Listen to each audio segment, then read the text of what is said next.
এক যুগ পর ফের সক্রিয় করা হচ্ছে সন্ত্রাস ও নাশকতা প্রতিরোধ কমিটি।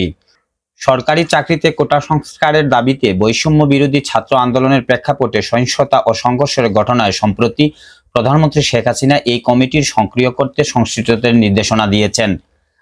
জানা গেছে, এই নির্দেশনার পরিপ্রেক্ষিতে মন্ত্রিপরিষদ বিভাগ থেকে স্থানীয় সরকার বিভাগের সচিব, সকল বিভাগীয় কমিশনার ও সকল জেলা প্রশাসককে চিঠি দেওয়া হয়েছে। এতে আগামী 2 সপ্তাহের মধ্যে কমিটি গঠন করে মন্ত্রিপরিষদ বিভাগের পাঠাতে বলা হয়েছে।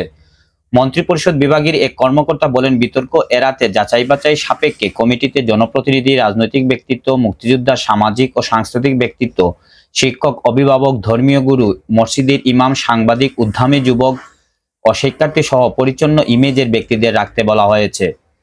এরই ধারাবাহিকতায় বিয়ানীবাজার উপজেলা প্রশাসন বুধবার সকাল 11টায় উপজেলা হল রুমে সন্ত্রাস ও নাশকতা প্রতিরোধ কমিটির সভার আয়োজন করে।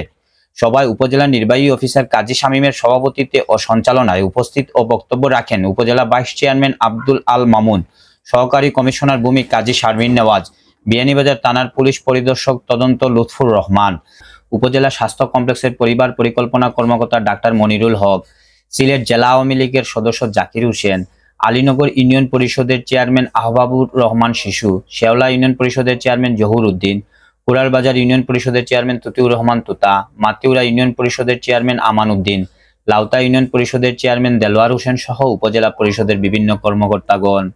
সভায় বক্তারা বলেন, বিয়ানীবাজারের দেশের চলমান পরিস্থিতি শান্তি রাখতে সন্ত্রাস ও নাশকতা প্রতিরোধ কমিটি কাজ করে যাচ্ছে এবং উপজেলাবাসীর সহযোগিতায় চলমান পরিস্থিতি শান্তি রাখতে উপজেলাবাসীকে এগিয়ে আসতে হবে। আমরা যে ক্রাইসিস মুহূর্ত আমরা অতিক্রম করছি বাংলাদেশের, এই ক্রাইসিস মুহূর্ত আমরা প্রত্যেকের অবস্থান থেকে আমরা এই ক্রাইসিস মুহূর্তকে ওভারকাম করার জন্য আমরা মূলত সকলের প্রচেষ্টা এবং সকলের সম্মিলিত প্রয়াস অতীব জরুরি। আমরা চাই একটি সুখী, সমৃদ্ধশালী এবং সুশৃঙ্খল বাংলাদেশ। গণতান্ত্রিক অধিকার প্রত্যেক নাগরিকের আছে, কিন্তু গণতান্ত্রিক দাবি দাবা থাকতে পারে মানুষের, কিন্তু সেই দাবি দাবা আদায়ের আমরা ওয়ার্ল্ডের বিভিন্ন জায়গায় দেখি যে দাবি দাবা আদায়ের জন্য পিসফুল ডেমোক্রেশন করে,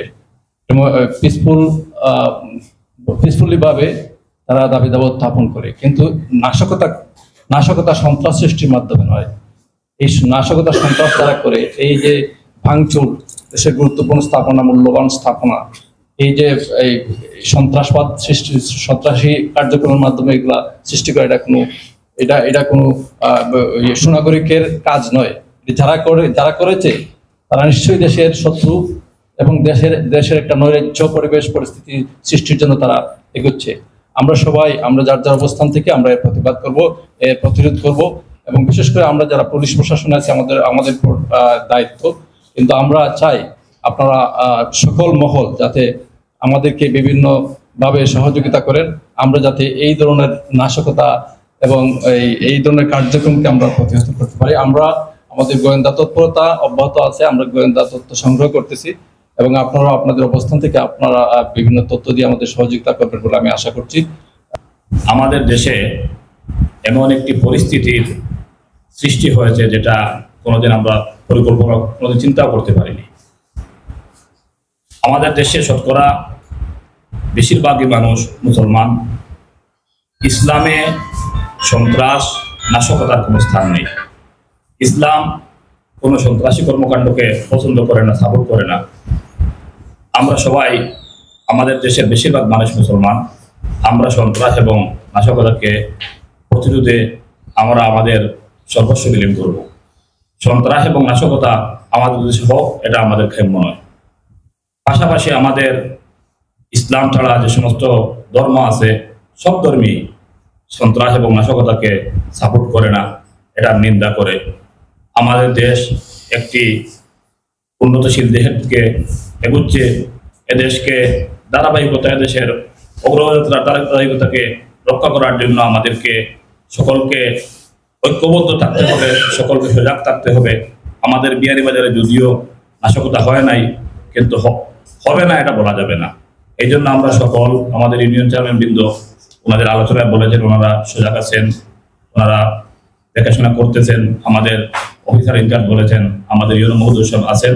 আমি সকলকে আহ্বান করব যাতে আমাদের বিয়ানীবাজার উপজেলার পরিবেশ যাতে সুন্দর এবং শান্ত সৃষ্ট থাকে, এবং আমাদের বিএনপিদের উপজেলায় যাতে কোনো নাশকতা সৃষ্টি হতে পারে না, এজন্য আমরা সবাই সজাগ এবং সচেতন থাকি। এবং গত নাশকতায় এবং বিভিন্ন কোটা আন্দোলনকে ইস্যু করে বাংলাদেশের যে সমস্ত ভাই, যে সমস্ত মানুষ মৃত্যুবরণ করেছেন, সকলকে আল্লাহ পাক রব্বুল আলামিন যেন মাফ করে দেন এবং সকলকে আল্লাহ পাক রব্বুল আলামিন যেন জান্নাতের মধ্যে জান্নাত নসিব করেন, এই দোয়া করি।